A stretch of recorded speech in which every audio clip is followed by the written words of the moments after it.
Good evening, everyone. Yeah. Hope you're having a good time. Yeah. I'm black. No, seriously, I am black. Can you see me at the back? Do you need the lights on? No, I'm black. My dad's black. My brother's black. Actually, that was my granddad's name. My granddad's name was Black. Until my dad decided to change it. They had a big falling out when my dad was about 16. So he decided to change our family name. And you would think that, you know, black people from a black country, you know, with a black name, you would think he would, you know, come up with something a bit more imaginative. Put a bit of thought into it. So he came up with the name Yankiah. I know, it doesn't get any better, don't laugh. It doesn't get any better. So we went from Black to Yankiah. Now I've been called many things in my life. Many things. But I've never been called Yankiah when I first go by someone pronouncing my name. I've been called things like Yankee, Yankiah, and I'm not even Jewish. But worst of all, I've also been called Yankiah. I know. Talking about religion.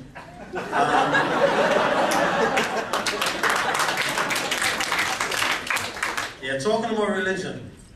My mom is from a little island. And my mom she's a Hindu, a very strong Hindu. You know, those of you who are familiar with the Hindu religion, we know they're involved in their prayer sessions and, you know, lighting of lights and all the festivals and all of that. And my dad is a very religious Anglican. And of the 5 kids, we're basically all very confused. So I was born on a little island, surrounded by water, obviously, many, many, many years ago. That little island was the United Kingdom. And my parents moved here in the 60s from another little island called Trinidad and Tobago in the Caribbean. And they moved here in the 60s and had 4 or 5 kids. I know, you're probably thinking, why would you move from one of the hottest countries in the world to one of the coldest and wettest countries in the world? I don't know, but they did move anyway. They spent a few years, and back in the 80s decided to move back. Actually, you know, that's what I say, but they were actually deported. I just say move back for conversational reasons. But, so they moved back, and, you know, coming from England, the 4 or 5 kids was a very proud thing. So when we moved back, my mom sort of put all the kids on show to the family and friends, and they would gather in a room and we would, you know, ask to speak, you know, because they wanted to hear the original English accent. They would only hear it on the television.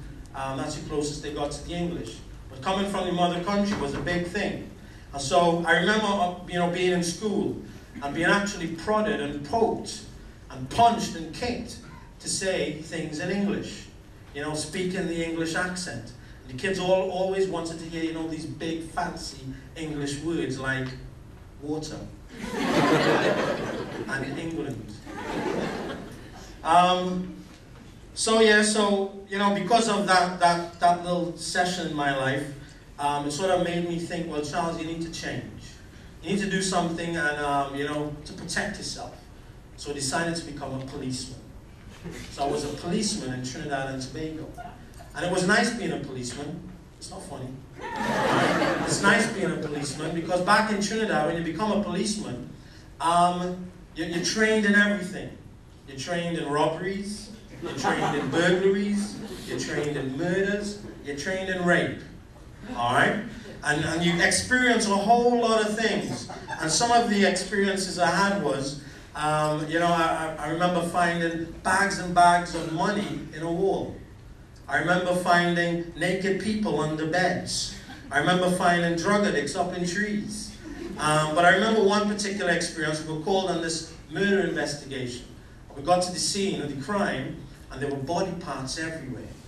You know, there were fingers over there, and feet over there, and hands over there. You know, it took us a while, but we eventually pieced that whole investigation together. And I must say, we eventually caught that guy, the murderer, but I must say some of my officers were really caught up about the whole thing.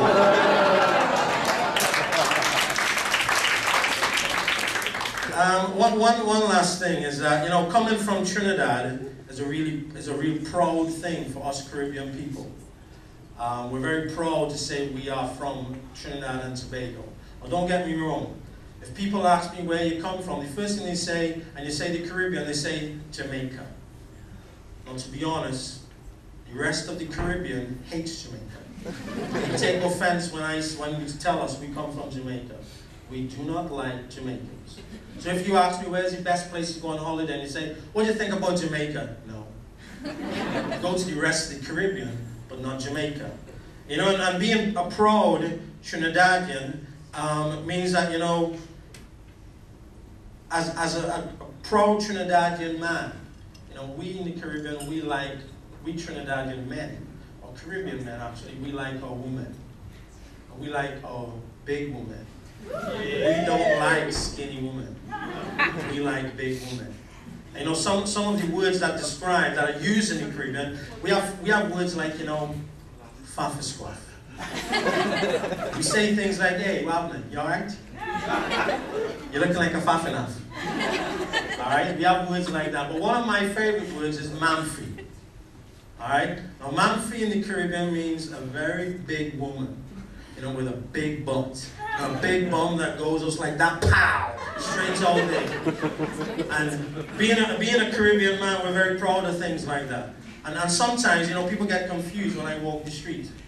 They probably think to themselves, what is he? Who is he? Is he black? Is he white? Is he mixed? Or is he a Taliban? Well, actually, I'm Charles, I'm from Trinidad. Thanks very much, you've been great.